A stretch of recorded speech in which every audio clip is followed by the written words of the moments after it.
વિદ્યાર્થી મિત્રો, ફરી એકવાર તમારું સ્વાગત છે આપણી યુટ્યુબ ચેનલ ટીચ એન્ડ ફનમાં, જેમાં આજે આપણે સોલ્વ કરવાના છીએ ટેસ્ટ 5. જો તમને યાદ હશે, આપણે ટેસ્ટ 2માં ધોરણ 7ના વિજ્ઞાનના પ્રકરણ 1, 2 અને 3ના પ્રશ્નો સોલ્વ કર્યા હતા. હવે આજે આપણે વિજ્ઞાનના પ્રકરણ નંબર 4, 5 અને 6ના પ્રશ્નો સોલ્વ કરીશું. તો ટેસ્ટ શરૂ કરતા પહેલા જો તમે વિજ્ઞાનના પહેલા, બીજા અને ત્રીજા ચેપ્ટરનો વિડીયો ના જોયો હોય તો હાલ જ જઈને જોઈ લો, જેની લિંક ડિસ્ક્રિપ્શનમાં આપેલ છે. તો ચાલો આપણે શરૂ કરીએ ટેસ્ટ નંબર 5. તો ચાલો જોઈએ પ્રશ્ન 1. તો તમે નારંગી ખાઓ છો ત્યારે તમે ખટાશ અનુભવો છો, તે શાને આભારી છે? તો વિદ્યાર્થી મિત્રો, તો તમે બધા નારંગી તો ખાધી જ હશે. એ નારંગીનો સ્વાદ ખાટો હોય છે.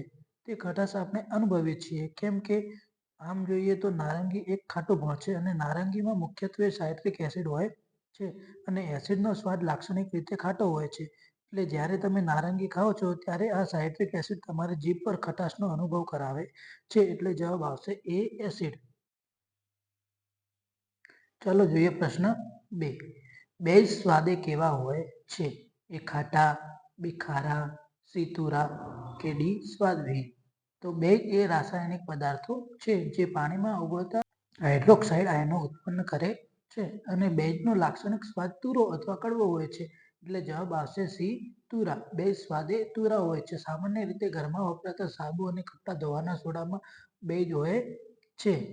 જોઈએ પ્રશ્ન 3.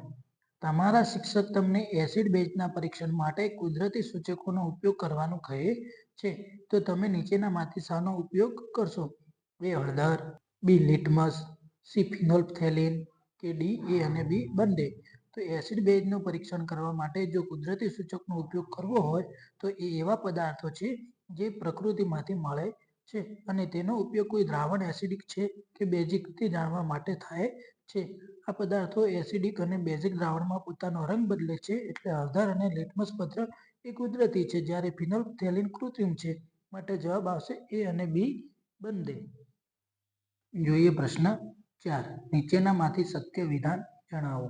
એ ડીએનએ એટલે કે ડીઓક્સી ન્યુક્લિક એસિડ, બી પ્રોટીન ન્યુક્લિક એસિડ, સી ચરબી ફેટી એસિડ કે ડી કાર્બોદિત એમિનો એસિડ? તો વિદ્યાર્થી મિત્રો, ડીએનઓ એટલે કે ડીઓક્સી રિબોન્યુક્લિક એસિડ થાય છે, એટલે પ્રથમ વિધાન ખોટું છે. જ્યારે પ્રોટીનનો બંધારણીય એકમ એમિનો એસિડ છે, એટલે તે પણ ખોટું છે. અને ચરબી એ ફેટી એસિડ છે, એટલે સત્ય વિધાન છે. આપનો જવાબ આવશે સી, ચરબી ફેટી એસિડ. પ્રશ્ન 5. નીચેના પૈકી કયું તટસ્થ દ્રાવણ છે?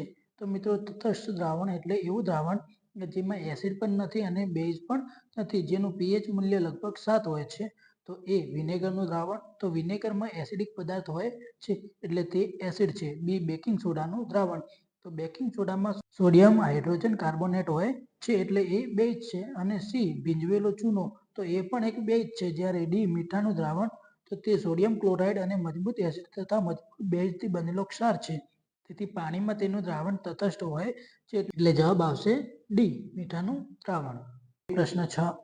તો ધોવાના સોડાનું રાસાયણિક નામ શું છે? A sodium chloride, B sodium hydrogen carbonate, C sodium hydroxide કે ડી ઝિંક કાર્બોનેટ? તો ધોવાનો સોડો એ સામાન્ય રીતે આપણે કપડાં ધોવામાં ઉપયોગ કરીએ છીએ, જેનું રાસાયણિક સૂત્ર સોડિયમ હાઇડ્રોજન કાર્બોનેટ છે. તેના દ્રાવણનો પીએચ મૂલ્ય 8 થી 9 વચ્ચેનું હોય છે. તે એક હળવો બેઝ છે. એટલે આપનો જવાબ આવશે option B, sodium hydrogen carbonate. પ્રશ્ન 7. જાસૂદના ફૂલમાંથી બનાવેલ સૂચક બેઝમાં કયો રંગ આપે છે? એ ગુલાબી, બી લીલો, સી લાલ કે ડી વાદળી? તો જાસૂદ એ એક કુદરતી સૂચક છે. સૂચક એટલે એવા પદાર્થો જે એસિડિક કે બેઝિક દ્રાવણમાં નાખવાથી રંગ પરિવર્તન દર્શાવે છે. જાસૂદની ફૂલની પાંખડીઓ ગરમ પાણી દ્વારા બનાવેલું સૂચક દ્રાવણ સામાન્ય રીતે બેઝિક દ્રાવણમાં લીલો રંગ આપે છે. એટલે જવાબ આવશે બી, લીલો. ચાલો જોઈએ પ્રશ્ન 8. વિનેગરમાં ભૂરું લિટમસ પેપર ડુબાડતા તે લાલ બને છે. આ ક્રિયા કયો ફેરફાર દર્શાવે છે? તો વિદ્યાર્થી મિત્રો, વિનેગરમાં મુખ્યત્વે એસિટિક એસિડ હોય છે, જે સ્વભાવે એસિડિક હોય છે. અને લિટમસ પેપરનો ઉપયોગ પદાર્થ એસિડિક છે કે બેઝિક તે તપાસવા માટે થાય છે. જ્યારે ભૂરા લિટમસ પેપરને વિનેગરમાં ડુબાડીએ ત્યારે તે લાલ બની જાય છે, એટલે કે રંગ પરિવર્તન થાય છે. અને રંગ પરિવર્તન એ એક રાસાયણિક પ્રક્રિયા છે. પણ અહીં વિનેગર એ કુદરતી નથી, એટલે આ પ્રક્રિયાને ભૌતિક પ્રક્રિયા કહેવાય છે. માટે જવાબ આવશે બી, ભૌતિક ફેરફાર. પ્રશ્ન 9. નીચેનામાંથી કઈ ક્રિયા ભૌતિક ક્રિયાનું ઉદાહરણ છે? મિત્રો, ભૌતિક ક્રિયા એટલે એવો ફેરફાર કે જેમાં પદાર્થનો આકાર, કદ, રંગ અથવા ભૌતિક સ્થિતિમાં ફેરફાર થાય. જેમ આપણે 8મા પ્રશ્નમાં જોયું કે વિનેગરમાં ભૂરું લિટમસ પેપર ડુબાડતા તે લાલ બને છે. તો અહીં પાણીમાં વરાળ બનવાની ક્રિયા એ ભૌતિક ફેરફાર છે. આમાં પાણી પ્રવાહી સ્વરૂપમાંથી વાયુ સ્વરૂપમાં ફેરવાય છે. પાણીના રાસાયણિક ગુણધર્મો H2O બદલાતા નથી, માત્ર તેની ભૌતિક સ્થિતિ બદલાય છે. જ્યારે બાકીની બધી ક્રિયા, પ્રકાશ સંશ્લેષણ, દૂધમાંથી દહીં અને ખોરાકનું પાચન એ તમામ રાસાયણિક ક્રિયા છે જેમાં નવા રાસાયણિક સંયોજનો બને છે. માટે પ્રશ્ન 9 નો જવાબ આવશે સી, પાણીમાંથી વરાળ બનવાની ક્રિયા. ચાલો જોઈએ પ્રશ્ન 10. પ્રશ્ન 10માં પૂછવામાં આવ્યું છે કે નીચેના વિધાનો પૈકી કયું વિધાન બીજા વિધાન કરતાં જુદું પડે છે? એટલે કે 4 વિકલ્પોમાંથી 3 વિકલ્પો એક જ પ્રકારના છે અને એક વિકલ્પ જુદો પડે છે. તો ચાલો જોઈએ. એ, લાકડાને કાપીને તેના ટુકડા કરવા. તો આ એક ભૌતિક ફેરફાર છે. લાકડાને કાપીને ટુકડા કરવાથી માત્ર તેનો આકાર અને કદ બદલાય છે, પરંતુ તેનું રાસાયણિક બંધારણ એ જ રહે છે. બી, પાણીમાં સાકર કે ખાંડનું ઓગળવું. તો આ પણ એક ભૌતિક ફેરફાર છે. સાકરનું રાસાયણિક બંધારણ પાણીમાં ઓગળ્યા બાદ પણ એનું એ જ રહે છે. આપણે બાષ્પીભવન દ્વારા ફરીથી સાકર મેળવી શકીએ છીએ. સી, આહારમાં લીધેલ ખોરાકનું પાચન થવું. તો આ એક રાસાયણિક ફેરફાર છે. આ પ્રક્રિયામાં જટિલ ખાદ્ય પદાર્થોને એન્ઝાઇમ્સ દ્વારા પ્રક્રિયા કરીને સરળ રાસાયણિક સંયોજનોમાં રૂપાંતરિત કરવામાં આવે છે અને આમાં નવા પદાર્થો બને છે. અને વિકલ્પ ડી, દરિયાની સપાટી પરથી પાણીનું બાષ્પીભવન થવું. તો આ પણ પ્રશ્ન 9માં જેમ પાણીમાંથી વરાળ બનવું એટલે કે ભૌતિક પ્રક્રિયા છે. માટે વિકલ્પ એ, બી અને ડી એ ભૌતિક પ્રક્રિયા છે. જ્યારે વિકલ્પ સી, આહારમાં લીધેલ ખોરાકનું પાચન થવું એ રાસાયણિક પ્રક્રિયા છે. માટે આ વિધાન જુદું પડે છે. એટલે આપણો જવાબ આવશે વિકલ્પ સી, આહારમાં લીધેલ ખોરાકનું પાચન થવું. પ્રશ્ન 11. બેકિંગ સોડાને વિનેગર સાથે મિશ્ર કરતા કયો વાયુ ઉત્પન્ન થાય છે? તો આ પ્રક્રિયા એ એક એસિડ બેઝનું ઉદાહરણ છે અને તે રાસાયણિક પ્રક્રિયા છે. જ્યારે સોડિયમ હાઇડ્રોજન કાર્બોનેટ એસિડ સાથે પ્રક્રિયા કરે છે ત્યારે મુખ્યત્વે 3 પદાર્થો ઉત્પન્ન થાય છે: સોડિયમ એસિટેટ, પાણી અને કાર્બન ડાયોક્સાઇડ વાયુ. એટલે આ પ્રક્રિયામાં ઉત્પન્ન થતો વાયુ કાર્બન ડાયોક્સાઇડ છે. તમે જ્યારે આ બંનેને મિક્સ કરો છો ત્યારે જે ફીણ આવે છે તે કાર્બન ડાયોક્સાઇડના પરપોટા હોય છે. માટે જવાબ આવશે બી, કાર્બન ડાયોક્સાઇડ. પ્રશ્ન 12. અનુજ રસોઈ બનાવવા વિનેગરનો ઉપયોગ કરે છે. તો તે કયા એસિડનો ઉપયોગ કરે છે? વિદ્યાર્થી મિત્રો, આપણે પ્રશ્ન 8માં જોયું કે વિનેગર એ મુખ્યત્વે એસિટિક એસિડ હોય છે જેનું પાણીમાં બનેલું પાતળું દ્રાવણ છે. રસોઈમાં વિનેગરનો ઉપયોગ ખટાશ લાવવા માટે, સ્વાદ વધારવા અને કેટલીક વાર બેકિંગ સોડા સાથે મિશ્રણ કરીને આથો લાવવા માટે થાય છે, જે આપણે પ્રશ્ન 11માં જોયું હતું.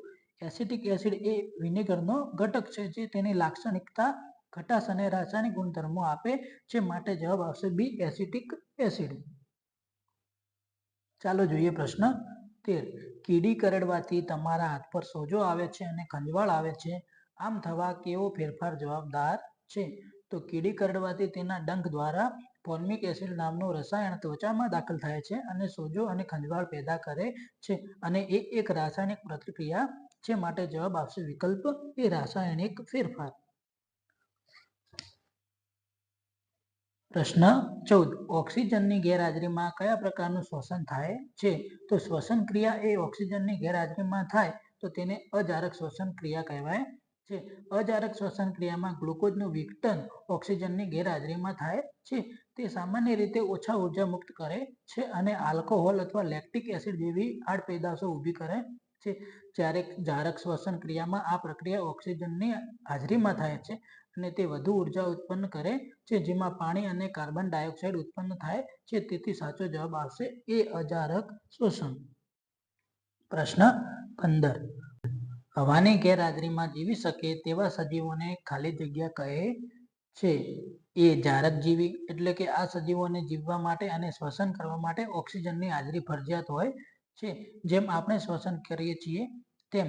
બી, ઉભયજીવી. એટલે કે આ સજીવો પાણી અને જમીન બંને જગ્યાએ રહે છે, જેમ કે દેડકો. અને સી, અજારક જીવી. એટલે આ સજીવો ઓક્સિજન વિના ઉર્જા મેળવે છે, ઉદાહરણ તરીકે અમુક પ્રકારના બેક્ટેરિયા અને યીસ્ટ. અને ડી, પરોપજીવી. એટલે આ સજીવો અન્ય જીવંત સજીવ પર આધાર રાખે છે, જે આપણે ટેસ્ટ 1માં પહેલા પ્રશ્નમાં સમજ્યા હતા. માટે પ્રશ્ન 15 નો જવાબ આવશે સી, અજારક જીવી, જે સજીવો હવાની ગેરહાજરીમાં પણ જીવી શકે છે.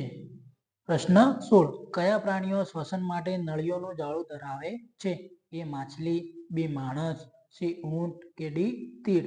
તો માછલી એ પાણીમાં ઓગળેલા ઓક્સિજનને લેવા માટે ઝાલર દ્વારા શ્વસન કરે છે, જ્યારે માણસ અને ઊંટ આ સજીવ શ્વસન માટે ફેફસાનો ઉપયોગ કરીએ છીએ.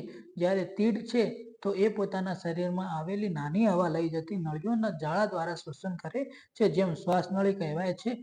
આ શ્વાસનળી શરીરના સપાટી પરના નાના છિદ્રો જેને શ્વાસ છિદ્રો કહે છે જે બહાર ખુલે છે, માટે જવાબ આવશે ડી તીડ. પ્રશ્ન 17 માછલી શાના દ્વારા શ્વસન કરે છે? તો આ આપણે હાલ જ જોયું કે માછલીના માથાની બાજુમાં ઝાલરો આવેલી હોય છે. જ્યારે માછલી મોં ખોલીને પાણી લે છે ત્યારે આ ઝાલરો પરથી પસાર થાય છે, જે પાણીમાં ઓગળેલા ઓક્સિજનને શોષી લે છે અને કાર્બન ડાયોક્સાઇડ પાણીમાં છોડે છે, એટલે જવાબ આવશે સી ઝાલર. જોઈએ પ્રશ્ન 18 હવામાં કેટલા ટકા ઓક્સિજન વાયુ રહેલો છે? એ 21%, બી 0.03%, સી 71% કે ડી 10%? તો હવામાં ઓક્સિજનની હાજરી 21% હોય છે, માટે જવાબ આવશે એ 21%. પ્રશ્ન 19 મનુષ્ય કયા સંજોગોમાં અજારક શ્વસન દર્શાવે છે? તો જ્યારે ઓક્સિજનની માંગ ઓક્સિજનના પુરવઠા કરતાં વધી જાય ત્યારે અજારક શ્વસન ક્રિયા થાય છે, જેમ કે આપણે દોડીએ છીએ, ભારે કસરત કરીએ, ભારે વજન ઉંચકીએ, એટલે જવાબ આવશે ડી આપેલ તમામ. પ્રશ્ન 20 ચાલો જોઈએ છેલ્લો પ્રશ્ન. વનસ્પતિ શ્વાસમાં કયો વાયુ લે છે? તો મનુષ્ય અને પ્રાણી જેમ જ વનસ્પતિઓ પણ જીવંત રહેવા માટે શ્વસનની પ્રક્રિયા કરે છે. શ્વસન દરમિયાન તેઓ ઉર્જા ઉત્પન્ન કરવા માટે ઓક્સિજન વાયુનો ઉપયોગ કરે છે અને કાર્બન ડાયોક્સાઇડ બહાર કાઢે છે, તેથી સાચો જવાબ છે સી ઓક્સિજન. અહીં આપણો ટેસ્ટ 5 પૂરો થાય છે અને હવે આપણે મળીશું ટેસ્ટ 6 માં. ચાલો વિદ્યાર્થી મિત્રો મળીએ હવે બીજા વિડીયોમાં. હસતા રહેજો, ખુશ રહેજો.